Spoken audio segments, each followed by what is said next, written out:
Hello students, आज की class में आपका स्वागत है। भूमंडलीकरण एवं भारतीय कृषि। भूमंडलीकरण से आशय है किसी देश की अर्थव्यवस्था का विश्व की अर्थव्यवस्था के साथ समन्वय।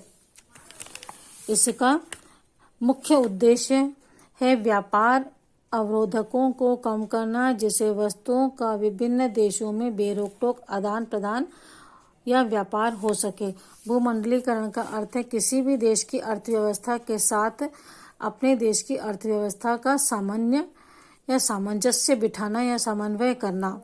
इससे क्या होता है, दूसरे देशों के साथ में जो व्यापार करने के बीच में बाधाएं आती हैं वह दूर होती हैं और बेरोक-टोक, बिना किसी रोक-टोक के हम दूसरे देशों के साथ व्यापार कर सकते हैं। आज कृषि एक व्यापार बन चुका है। अपने देश की खाद्य सुरक्षा एवं इस आदान प्रदान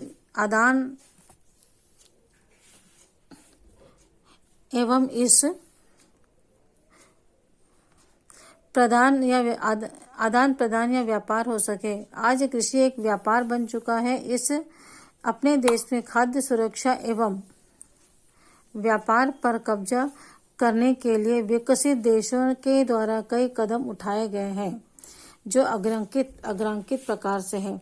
खाद्य सुरक्षा एवं उसके आदान प्रदान के व्यापार को सुरक्षित करने के लिए या विकास करने के लिए कई प्रकार के कदम उठाए गए हैं, जो इस प्रकार के हैं, ताकि विभिन्न देशों के साथ बिना रोक-टोक के व्यापार हो सके।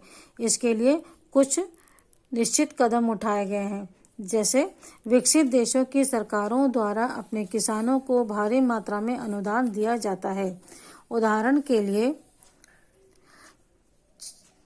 चावल उत्पादन में अमेरिका 47%, यूरोप में समुदाय 48% एवं जापान 89% सहायता देता है। विकसित जो देश हैं, जिन्होंने प्रगति कर चुकी है, ऐसे विकसित देश अमेरिका, यूरोप, जापान आदि जो हैं, अपने किसानों को उत्पादन के लिए सहायता प्रदान करते हैं। अमेरिका 47% प्रदान और यूरोप जो है 48%,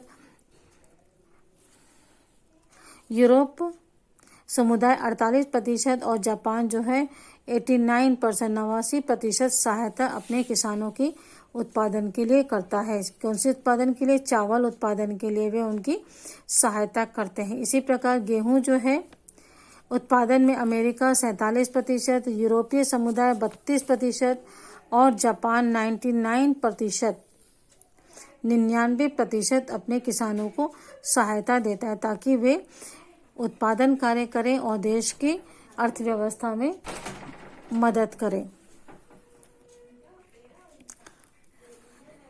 विकसित देशों द्वारा दिए जाने वाले इन अनुदानों के कारण वहां के किसानों की फसल अंतर्राष्ट्रीय बाजार में सस्ती हो जाती है। इस कारण अंतर्राष्ट्रीय बाजार में इनकी मांग अधिक होती है। विकासशील देश ये अनुदान नहीं दे पाते हैं। भारत ने अप्रत्यक्ष रूप से चावल उत्पादन पर 1.17% एवं गेहूं उत्पादन पर 3.83% कर यानी टैक्स लिया जाता है। इससे इनके कृषि उत्पादन महंगे होते हैं।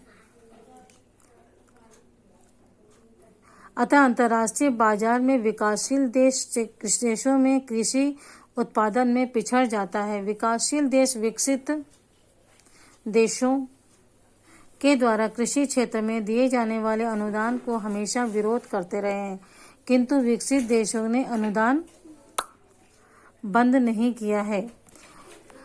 विकासशील जो देश हैं वो अपने देश में के किसानों को उत्पादन के लिए कोई विशेष सहायता नहीं कर पाते हैं, बल्कि उन्हें अंतर्राष्ट्रीय बाजारों में बेचने के लिए भी टैक्स लगाते हैं, जिससे कि अंतर्राष्ट्रीय बाजार में ये उत्पादन जो है, विकासशील देशों के उत्पादन जो है अधिक महंगे होते हैं। और विकसित जो देश हैं वे अपने किसानों को सहायता प्रदान करते हैं। इस कारण उनके अनुदान जो है दिए जाने के कारण उनके जो अनाज हैं वह सस्ते कीमत पर अंतर्राष्ट्रीय बाजारों में बिकते हैं। इस कारण दोनों ही देशों में अनुदान का विरोध किया जा रहा है। ऐसे विकसित देशों के द्वारा दिए जा रहे अनुदानों का विरोध किया जा रहा है, किंतु इस विरोध के बावजूद भी यह अनुदान देना बंद नहीं किया गया है। जैव प्रौद्योगिकी द्वारा जीवन रूपों में उनके आधारभूत स्तर पर हेर फेर कर दी जाती है ताकि उनमें विशिष्ट गुण या तत्व उत्पन्न हो सके। यह वृद्धि कृषि उत्पादन में अभूतपूर्व वृद्धि को जन्म दे रही है। अब अनाज एवं सब्जियों की किस्मों, उर्वरकों, कीटनाशकों, पौधे पोषकों आदि द्वारा कृषि उत्पादन में आशातीत वृद्धि हुई है। अब यह उत्पादन प्रयोगशालाओं में सीमित न रहकर विशाल व्यापारिक स्तर पर हो रहे हैं। इसमें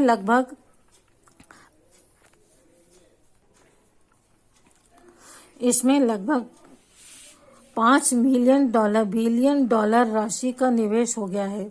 इससे उत्पादन में लगे फर्म 4-5 करोड़ रुपए प्रति वर्ष अनुसंधान पर खर्च कर देते हैं। पश्चिमी देशों में ऐसे 300 वैज्ञानिक आधारित फर्म इस कार्य में लगी हुई हैं, जिनको दुनिया में की बहुराष्ट्रीय फर्मों जैसे एलाइड साइनाइड, शेवरॉन, डुपोट, सीबा, गीगी आदि ने खरीद कर एक पक्षीय एकीकरण कर लिया है।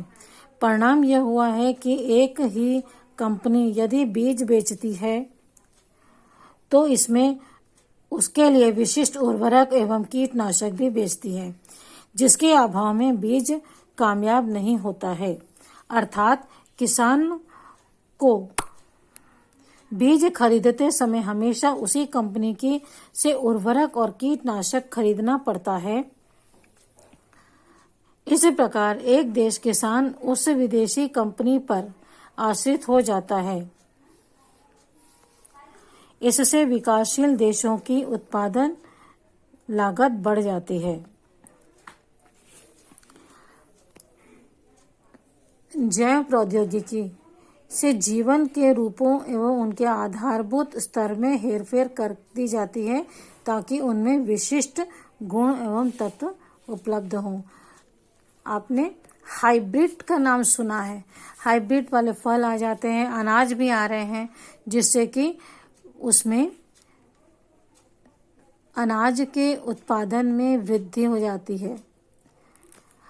जमीन में या बीजों में इस प्रकार के तत्वों को शामिल कर दिया जाता है जिससे कि उनमें उत्पादन अधिक होता है।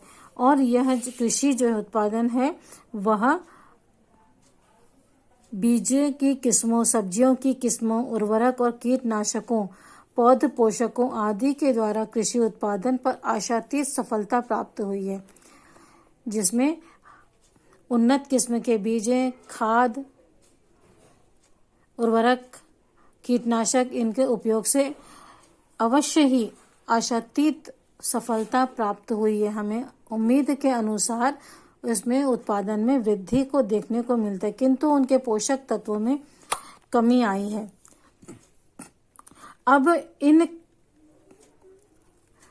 उत्पादनों का प्रयोगशाला में ही सीमित नहीं होकर के विशाल व्यापारिक स्तर पर इनका उत्पादन हो रहा है। विदेशों की कुछ कंपनियों ने इस पर एकाधिकार प्राप्त कर लिया है और इन प्रयोगशालाओं को बनाने में हजारों मिलियन डॉलर जो है बिलियन डॉलर 5 बिलियन डॉलर का राशि निवेश हो चुका है। इस उत्पादन में क्या होता है? इस उत्पादन के कारण फसलों का उत्पादन बढ़ जाता है, परंतु किसानों को इससे कोई विशेष लाभ नहीं होता, खासकर सीमांत किसान हैं उन्हें, क्योंकि ये जो पश्चिमी देश की जो कंपनियां हैं, 300 वैज्ञानिक आधारित फर्म्स हैं, वह अपने पूरी दुनिया में बहुराष्ट्रीय फर्म जो है इन्होंने अपने उत्पादन का एकीकरण कर लिया है। अर्थात आप जिस कंपनी के बीज खरीदेंगे उसी कंपनी की खाद भी खरीदेंगे, उसी कंपनी का कीटनाशक पदार्थ भी खरीदेंगे। यदि आपने ऐसा किया कि एक कंपनी का बीज खरीदे, दूसरी कंपनी के उर्वरक या कीटनाशक खरीदते हुए, तो इसका प्रभाव बीजों पर नहीं पड़ेगा। इसे एकीकरण कहते हैं। ये फॉर्म्स हैं एलाइड, साइनाइड, शेवरॉन, डुपॉन्ट, सीबा, गिगी आदि। इन्होंने क्या किया है, इन्हें खरीद कर एक पक्षीय एकीकरण कर लिया है। परिणाम यह हुआ है कि एक ही कंपनी यदि बीज बेचती है तो वही कंपनी उर्वरक और कीटनाशक भी बेचती है, क्योंकि जिस कंपनी के बीज होंगे उसी कंपनी का कीटनाशक और उर्वरक, रासायनिक उर्वरक खरीदना पड़ेगा, जिससे कि बीजों का उत्पादन में सहायता मिल सके। ऐसी स्थिति में क्या होगा, किसान जो हैं इन कंपनियों के आश्रित हो जाते हैं। इससे विकासशील देशों की उत्पादन पर भी लागत बढ़ जाती है। कारण यह है, विकासशील देशों के पास के किसानों के पास इतना धन नहीं है कि वह ऐसे उन्नत बीजों को खरीद सकें, उनके महंगे उर्वरकों को खरीद सकें या कीटनाशकों को खरीद करके उन्हें उपयोग में लाएं। इसके लिए उन्हें फिर क्या करना होगा, साहूकारों से कर्ज लेना होगा या बैंकों से कर्ज लेना पड़ेगा, और फिर उन्हें पटाने के लिए उन्हें देना भी पड़ेगा। सरकार उनकी इस विषय में कोई मदद नहीं करती है। विकासशील देशों की सरकार अपने किसानों के उत्पादन में कोई भी सहायता प्रदान नहीं करती है, किंतु विकसित देशों की जो सरकारें हैं वह अपने किसानों को उत्पादन के लिए आर्थिक रूप से सहायता करती हैं, जिससे कि वे महंगे खाद और कीटनाशक खरीद सकें। इसे कहते हैं भूमंडलीकरण भूमंडलीकरण। भारत में कृषि इसीलिए पिछड़ी हुई है क्योंकि हमारे किसान जो हैं छोटे हैं, उनके पास छोटी भूमि है और परंपरागत औजारों से वे कृषि कार्य करते हैं। ठीक है, इस वीडियो में इतना ही। अगले वीडियो में बच्चों हम इस पाठ के प्रश्नोत्तर देखेंगे। Okay, bye.